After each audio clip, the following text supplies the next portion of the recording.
Hello guys, मैं रुखसार हसन, मोहम्मद वकास, मैं रहमतुल्लाह। आप देख रहे हैं world real reaction YouTube channel. आप सोच रहे होंगे कि भाई रुखसार मुस्कुरा क्यों रहे हैं।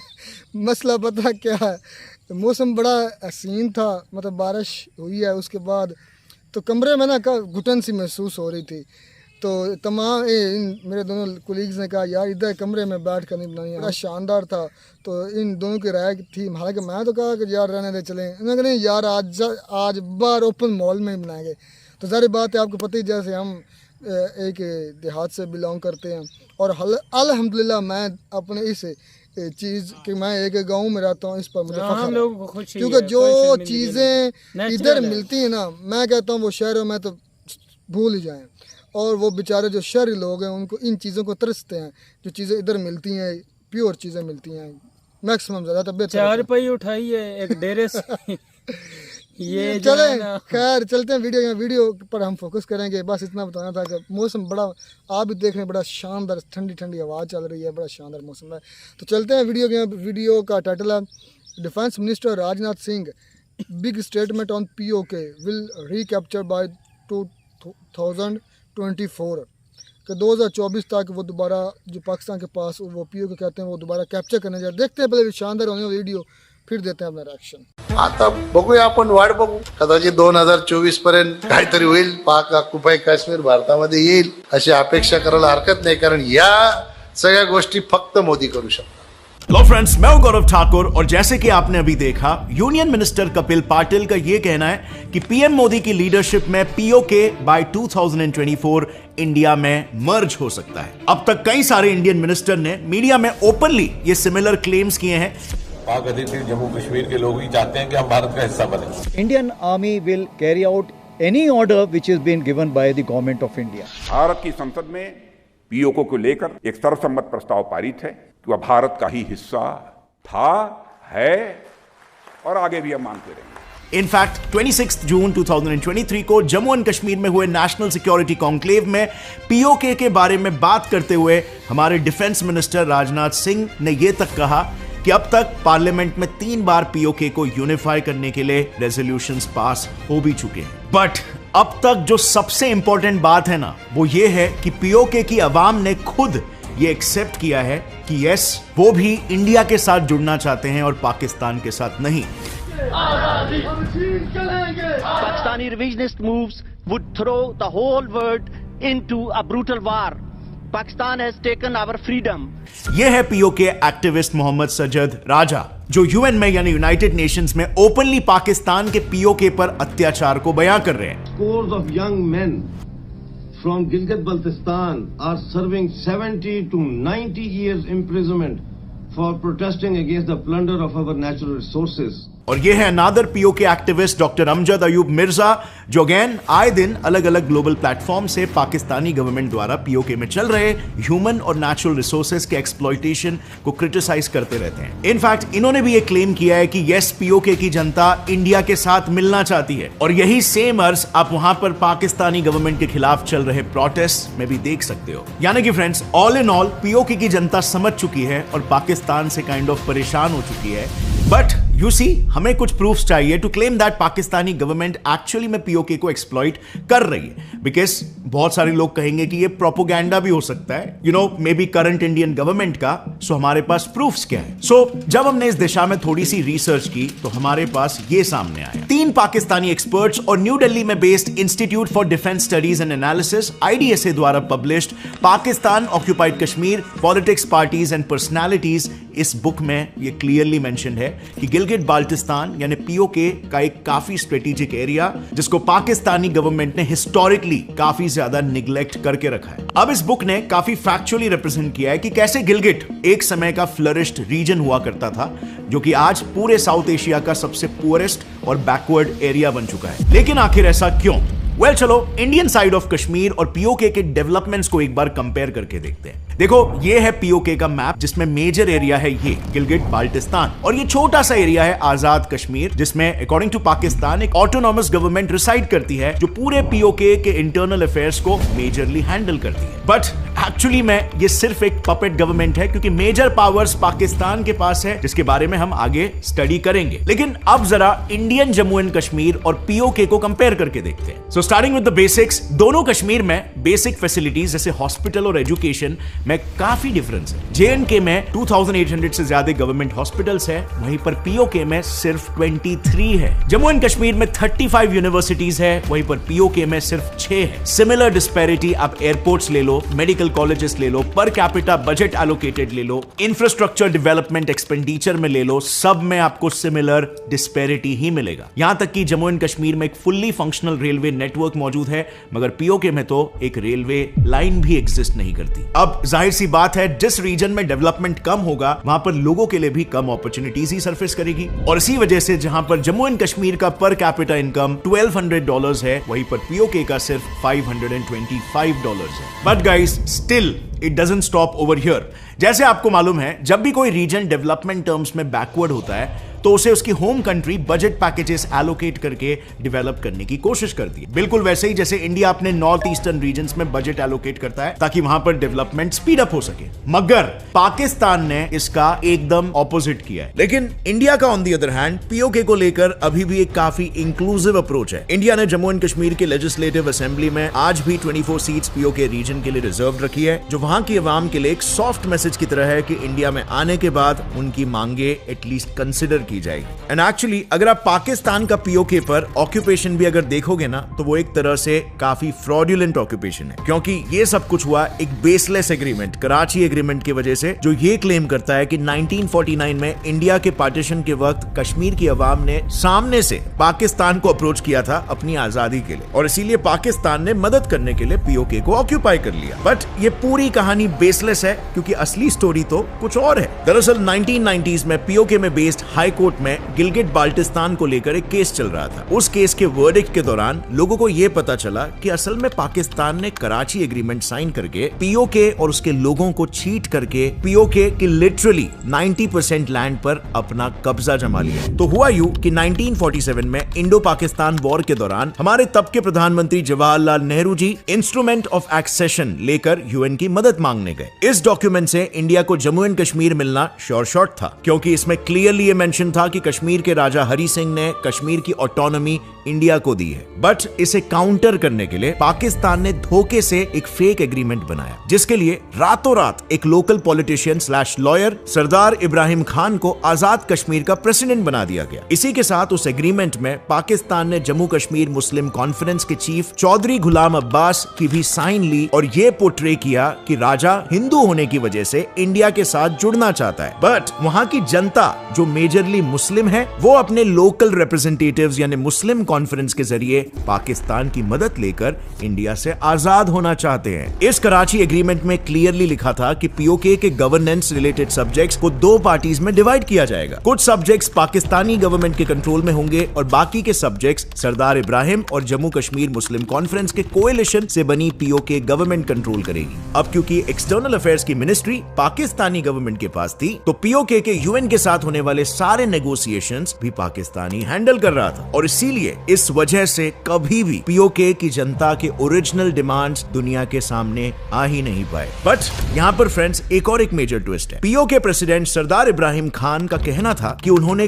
कभी भी इस एग्रीमेंट को साइन किया ही नहीं था, बल्कि उनके सिग्नेचर्स किसी और ने फोर्ज किए थे, और पाकिस्तान उन फोर्ज्ड सिग्नेचर्स वाले झूठे एग्रीमेंट को यूएन के पास लेकर गया था। पर इतनी मेहनत करने के बाद भी कुछ खास फायदा नहीं हुआ। उल्टा यूएन ने दोनों साइड के एग्रीमेंट्स को देखकर इंडियन साइड को ज्यादा फेवर किया। यूएन ने यह सॉल्यूशन दिया कि सबसे पहले पाकिस्तान अपने मिलिट्री फोर्सेस को बाहर निकालेगा, और फिर इंडिया उस रीजन में अपने उतने ही फोर्सेस रखेगी जो पॉसिबल राइट्स को कंट्रोल में रख सके। इसके बाद लोगों के बीच एक पब्लिक वोटिंग करके उनकी राय पूछी जाएगी। बट एज यूजुअल पाकिस्तान ने यहां पर भी चीटिंग की और कभी स्टेप 1 को इनिशिएट ही नहीं किया। उल्टा इंडिया के खिलाफ ये नैरेटिव बिठाया कि इंडिया पब्लिक वोटिंग चाहती ही नहीं है। Now what's interesting here is Pakistan ने पीओके के लैंड को कई चाइनीज कंपनीज को लीज पर दे दिया है, जो वहां के नेचुरल रिसोर्सेज को ओपनली एक्सप्लॉइट कर रही है। और इन्हीं सब रीजंस की वजह से ही तो पीओके के लोगों को पाकिस्तान से ज्यादा अब इंडिया पर भरोसा होने लग गया है और वो अब इंडियन जम्मू एंड कश्मीर के साथ अपना मर्जर चाहते हैं। नाउ इस मर्जर को एग्जीक्यूट करने के लिए इंडिया के पास मेजरली 3 तरीके हैं। पहला क्लासिक वे है इन्वेड करके पीओके को अपने अंडर ले लेना और फिर जैसे यूएन ने कहा था वहां पर एक पब्लिक वोटिंग रखकर उसके रिजल्ट के अनुसार डिसीजन लेना। काइंड ऑफ उसी तरह जिस तरह रशिया ने क्रीमिया रीजन में जबरदस्ती किया था। 2014 की ये बात है, क्रीमियन इन्वेजन में रशिया ने वहां पर अपनी फोर्सेस को भेजकर मिलिट्री कैंप्स, एयरपोर्ट्स और बाकी इंपॉर्टेंट जगहों को कैप्चर कर लिया था, जिसके बाद उन्होंने क्रीमिया में एक रेफरेंडम/वोटिंग रखा जहां पर लोगों के पास एक ऑप्शन इंडिपेंडेंट होने का था और दूसरा ऑप्शन रशिया के साथ जुड़ने का था। अब Crimea being a Russian speaking majority area, referendum में रशिया के मुताबिक 97% लोगों ने रशिया के साथ जुड़ने का फैसला किया। मगर यहां पर एक प्रॉब्लम थी, यूएन ने रशिया की इस बात को एक्सेप्ट ही नहीं किया, क्योंकि यूएन चार्टर के डीकोलोनाइजेशन लॉ के मुताबिक किसी रेफरेंडम को यूएन तब रिकॉग्नाइज करेगा जब वहां पर वो खुद या कोई और international organisation as an observer मौजूद हो जो इस रेफरेंडम के फेयर होने पर चेक्स रखे। बट रशिया के केस में ऐसा कोई ऑब्जर्वर नहीं था और इसीलिए यूएन आज तक क्रीमिया रेफरेंडम को क्रीमिया इन्वेजन कहते आ रही है। सो अगर इंडिया भी आगे चलकर ऐसा कुछ करता है तो उसे वहां पर कंडक्ट होने वाले रेफरेंडम में यूएन को एज एन ऑब्जर्वर रखना मैंडेटरी होगा, नहीं तो इंडिया को भी एक इन्वेजिव कंट्री के तौर पर क्रिटिसाइज किया जाएगा, जो कि अब तक एक काफी पीसफुल कंट्री मानी जाती है। बिसाइड्स अगर हम इस क्रिटिसिज्म को झेल भी ले तो भी ये बात यहां पर आसानी से खत्म नहीं होगी, क्योंकि रिसेंटली एलओसी यानी कि इंडिया और पाकिस्तान के बॉर्डर पर चाइनीज कैनन्स डिप्लॉयड है। ये इसीलिए है क्योंकि जितना डर पाकिस्तान को अपनी इलीगली ऑक्यूपाइड टेरिटरी को खोने का है, उससे कहीं ज्यादा डर तो चाइना को अपने हेवी इन्वेस्टमेंट्स को खोने का है। चाइना ने सिर्फ चाइना पाकिस्तान इकोनॉमिक कॉरिडोर यानी कि सीपेक के प्रोजेक्ट में ही अब तक $65 बिलियन इन्वेस्ट किए हैं, जो मेजरली पीओके से होकर ही गुजरता है। अब चाइना को अच्छे से पता है कि पाकिस्तान फिलहाल उस इकोनॉमिक कंडीशन में नहीं है जहां पर वो सारे इन्वेस्टमेंट्स को रीपे कर पाए, और तो और अगर इंडिया उन चाइनीज इन्वेस्टेड प्रोजेक्ट्स पर कब्जा कर लेती है तो उसके सारे पैसे वेस्ट होने वाले हैं। और इसीलिए अपनी टेरिटरी कोटिंग पाकिस्तान और अपने इन्वेस्टमेंट्स को बचाने के लिए चाइना अब पाकिस्तान के साथ मिलकर इंडिया के अगेंस्ट एक 2 फ्रंट वॉर लॉन्च कर सकता है, जिसमें इंडिया के लॉसेस होने के अच्छे खासे चांस है, और इसीलिए इंडिया के लिए फिलहाल ये एक वायबल ऑप्शन नहीं है। अब दूसरा जरिया जिससे इंडिया पीओके को यूनिफाई कर सकता है वो है पाकिस्तान के साथ एक पीस एग्रीमेंट साइन करके। 1867 में रशिया और यूएस में ट्रीटी ऑफ सेसेशन साइन हुआ था, जिसमें उस वक्त $7.2 मिलियन लेकर यूएसए ने रशिया से अलास्का खरीदा था। अब पाकिस्तान के फिलहाल चल रहे इकोनॉमिक कंडीशंस को देखते हुए इंडिया पाकिस्तान को एक फाइनेंशियल ऑफर दे सकता है और ऑफिशियली बिना किसी वॉर के पीओके को अपने नाम पर कर सकता है। But again there is a catch. Current Indian government बार बार ओपनली ये रीइंस्टेट कर चुकी है that Kashmir is an inalienable part of India including PoK. अब ऐसे में अगर पीओके को पैसे देकर खरीदेंगे तो ऑपोजिशन और लोग ये कहेंगे कि अगर पीओके सच्ची में इंडिया का इंटेग्रल पार्ट है तो उसे खरीदने की क्या जरूरत पड़ रही है। मतलब करंट गवर्नमेंट झूठ बोल रही थी, भला अपनी चीज को पैसे देकर कोई खुद क्यों लेगा। और इसीलिए अगर इन एग्रीमेंट्स में इकोनॉमिक नेगोशिएशंस आएंगे, इंडिया के लिए ये एक फीजिबल ऑप्शन नहीं रहेगा। तीसरा तरीका भी है इंडिया के पास, जो है यूएन इंटरवेंशन। अब ये इंडिया के पास बचा एक आखिरी रास्ता है, यूएन इंटरवेंशन की मांग रखना, क्योंकि पहले भी यूएन ने ऐसे केसेस में इंटरवीन किया है, जैसे इराक और कुवैत का वॉर ले लो। इराक को कुवैत के ऑयल रिजर्व्स कैप्चर करने थे, जिसके कारण उसने 2 अगस्त 1990 को कुवैत पर एक ऑल आउट अटैक लॉन्च कर दिया था। अब इराक के सामने अपनी डिफेंस कैपेबिलिटीज ना होने के कारण कुवैत गवर्नमेंट ने यूएन से हेल्प मांगी। यूएन ने इंटरवीन करते हुए सबसे पहले इराक को अपने ट्रूप्स पीछे ले जाने के लिए 1.5 महीने का समय दिया, जो ऑर्डर्स इराक ने नहीं माने। सो इसके रिटेलिएशन में यूएन और एलाइड फोर्सेस ने मिलकर अपने फोर्सेस को ऑन ग्राउंड उतार दिया वहां पर इराकी फोर्सेस पर अटैक लॉन्च करने के लिए। इन हेवी अटैक्स को देखकर कई सारे इराकी ट्रूप्स ने सरेंडर कर दिया और 28 फरवरी 1991 में इराक ने वॉर में हारने के बाद सारी ऑक्यूपाइड टेरिटरी कुवैत को वापस दे दी। अब इस मेथड की खास बात देखो, इसमें कुवैत को खुद वॉर में उतरने की जरूरत नहीं पड़ी and at the same time उसकी टेरिटरी टेरिटरी भी सेफगार्ड हो गई, यानी कि सांप भी मर गया और लाठी भी नहीं टूटी। तो अगर पीओके के कॉन्टेक्स्ट में इंडिया भी इस मुद्दे को G20 जैसे इंटरनेशनल स्टेज पर दिखाकर यूएन इंटरवेंशन की मांग करता है तो ये काफी हेल्पफुल होगा। यूएन से हेल्प मांगने से इंडिया को इस इशू में एक अपर हैंड भी मिलेगा और यूएन इसे डिप्लोमेटिकली रिजॉल्व भी कर पाएगा। इनफैक्ट इंटरनेशनल स्टेज पर जाने के बाद बाकी कंट्रीज भी इंडिया का सपोर्ट कर सकती है because of India's good reputation. सभी को पता है इंडिया की क्रेडिबिलिटी आज पूरे दुनिया में किस लेवल पर पहुंच चुकी है और वहीं पर पाकिस्तान की कितनी गिरती जा रही है। और इसीलिए मुझे ऐसा पर्सनली लगता है कि इंडिया को अब एक व्हाइट पेपर रिलीज करना चाहिए, यानी कि एक ऐसा ऑफिशियल डॉक्यूमेंट जो पीओके की ग्राउंड रिपोर्ट और प्रॉब्लम्स बताए, जिसमें स्ट्रेट फॉरवर्ड मेंशन्ड हो कि पाकिस्तान ने इंडियन टेरिटरी को इलीगली ऑक्यूपाई कर रखा है और इससे सारे कंट्रीज पाकिस्तान पर दबाव बना सकते हैं जिससे पाकिस्तान पीओके को फ्री करने पर मजबूर हो जाएगा। इनफैक्ट इसी से जुड़ी एक लेटेस्ट खबर यह है कि 10 जुलाई से पाकिस्तानी गवर्नमेंट का ऑफिशियल ट्विटर हैंडल पूरे गिलगिट बाल्टिस्तान में ब्लॉक कर दिया गया और ये खुद पाकिस्तानी ट्विटर यूजर्स कह रहे। अब इस पर कुछ लोगों का यह मानना है कि ये इंडिया ने करवाया क्योंकि उन्हें कुछ ऐसा लिखा हुआ दिखाई दे रहा है, बट पाकिस्तानी सरकार ने एज ऑलवेज इसे भी डिनाई किया है। बट अगर ये इंडिया ने ही किया है तो इसे 2024 से पहले इंडिया की तरफ से एक स्ट्रॉन्ग जियोपॉलिटिकल मैसेज के तौर पर देखा जा सकता है। अब फ्रेंड्स थोड़ा बात करते हैं इंडिया को क्या बेनिफिट्स होंगे अगर पीओके इंडिया से जुड़ जाता है। सबसे पहला बेनिफिट, पाकिस्तान और चाइना के बीच कोई लैंड बॉर्डर ही नहीं रहेगा। इसी के साथ चाइना के पाकिस्तान के साथ सारे कनेक्शंस भी टूट जाएंगे और पाकिस्तान के ग्वादर पोर्ट को अपने मलाका स्ट्रेट रूट बनाने का जो प्लान है वो भी वहीं पर कोलैप्स हो जाएगा। इसी के साथ फ्रेंड्स इस मर्जर से इंडिया को एक और एक फायदा होगा। इंडिया की इकोनॉमिकल ग्रोथ के लिए सेंट्रल एशियन रीजन CAR के डोर्स ओपन हो जाएंगे। एक्चुअली अभी फिलहाल इंडिया ईरान में चल रहे INSTC यानी कि international north south transport corridor project से ही मेजरली सेंट्रल एशिया से ट्रेड करता है और इसीलिए फिलहाल उस सेंट्रल एशियन रीजन से इंडिया का ट्रेड काफी कम है। अगर चाइना के कॉन्टेक्स्ट में देखें तो जहां पर चाइना CAR के साथ $100 बिलियन का ट्रेड करता है तो वहीं पर इंडिया सिर्फ $2 बिलियन का ट्रेड करता है आज की तारीख में। और इसीलिए पीओके इंडिया का पार्ट बनने से सेंट्रल एशियन रीजन का मार्केट इंडिया के लिए खुल जाएगा और इंडियन इकोनॉमी को बूस्ट मिलेगा। मगर यह फायदा सिर्फ इंडिया यानी कि मेनलैंड इंडियन सब कॉन्टिनेंट को ही नहीं होगा बल्कि पीओके में रहने वाले लोगों को भी मिलेगा, क्योंकि आर्टिकल 370 एब्रोगेशन होने के बस 4 सालों में ही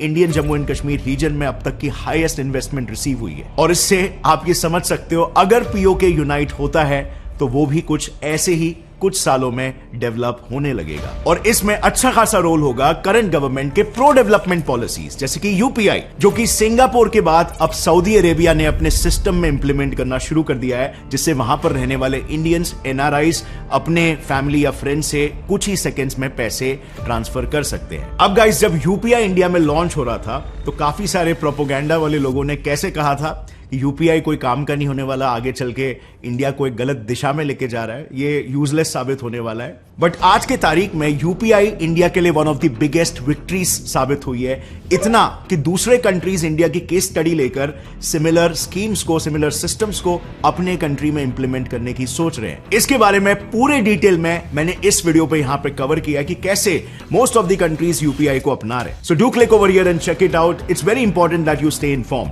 और अगर फ्रेंड्स इस वीडियो से आपको कुछ भी नया सीखने मिला तो जी वीडियो ही ख़त्म।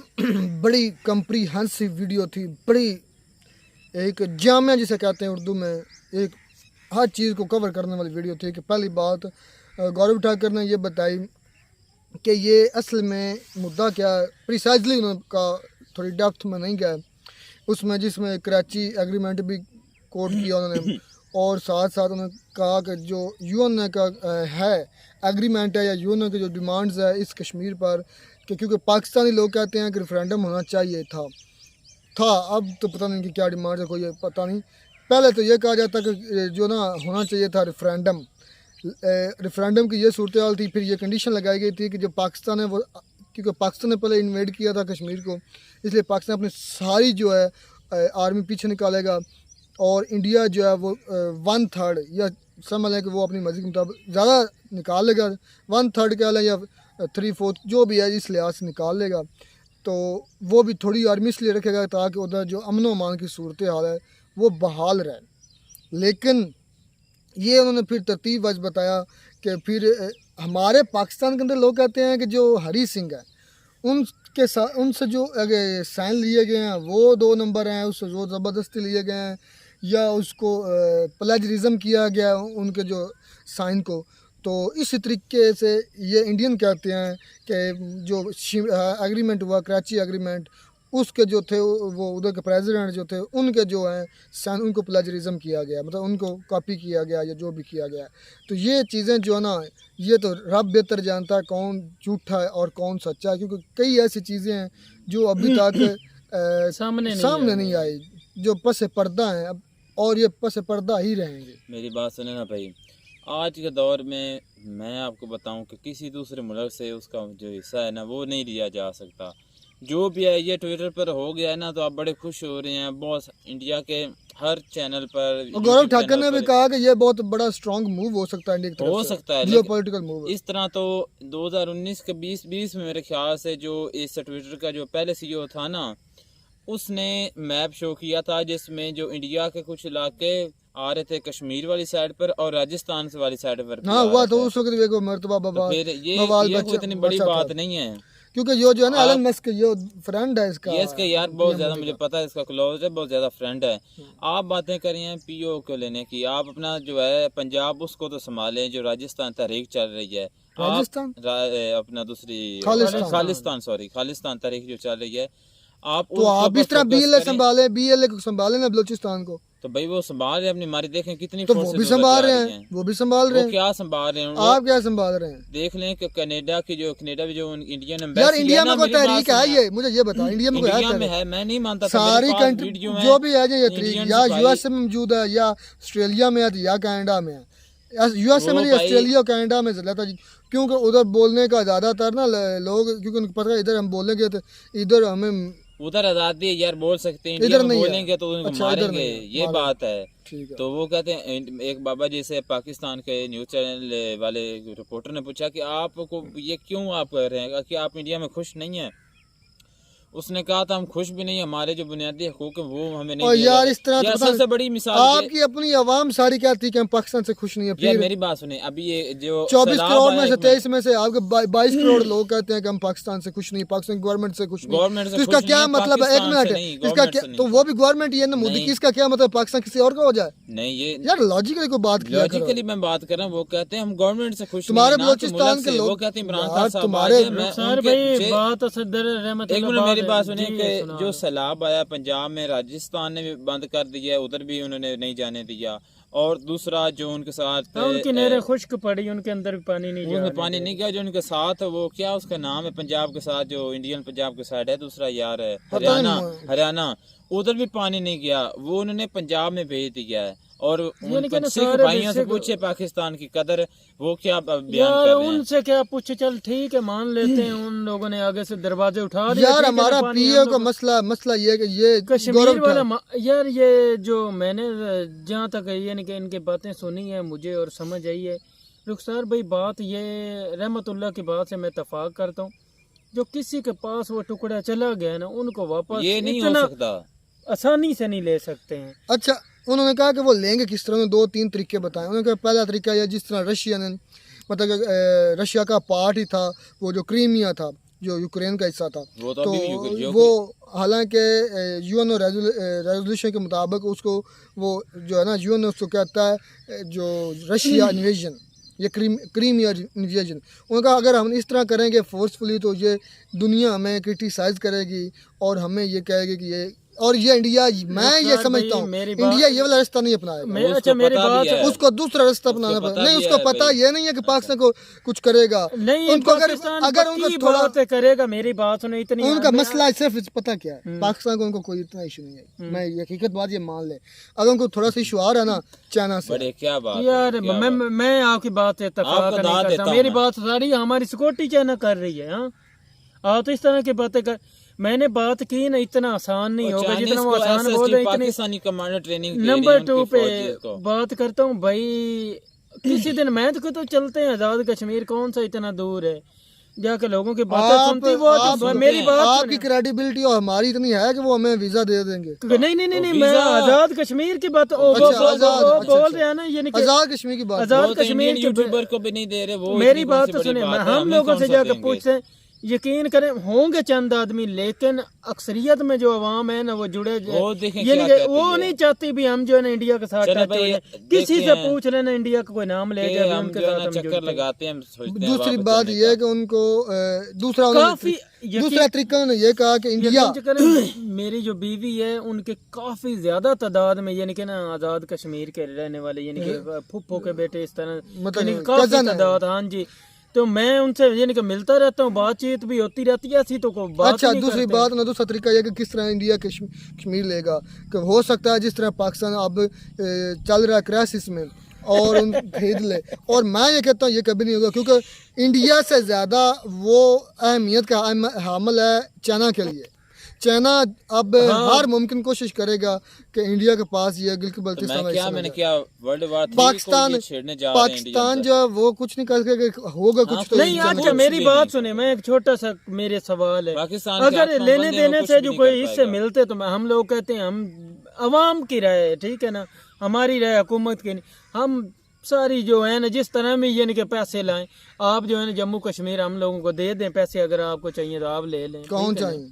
उनको चाहिए, जिस तरह वो कह रहे हैं दे लेके, उनका सवाल उनको चाहिए पाकिस्तान को नहीं यार, वो गौरव ठाकर है उनका नाम ना, वो बोल रहा था भी दे लेके भी होना चाहिए टेबल टॉक करके।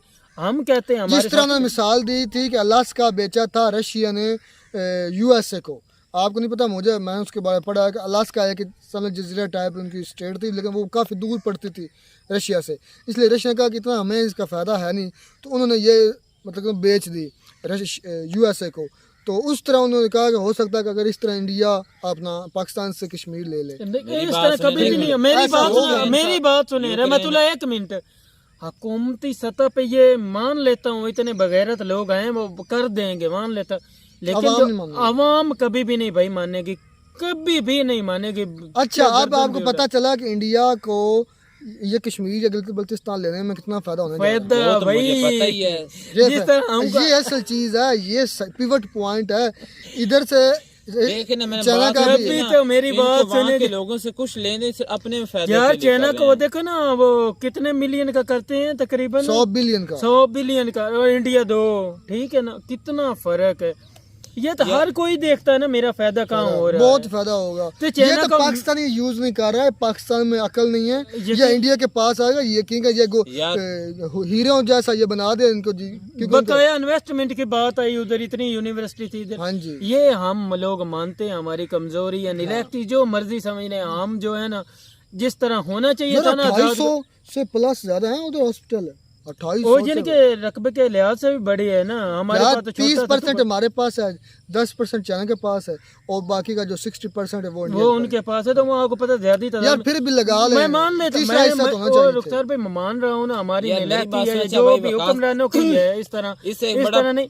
मेरी बात सुनो, पूरे पाकिस्तान में ना भी हो तो चल जाए, लेकिन वो आजाद कश्मीर में होना चाहिए, उनको पता चले भी यार हमारे जो है ना वो बराबर है।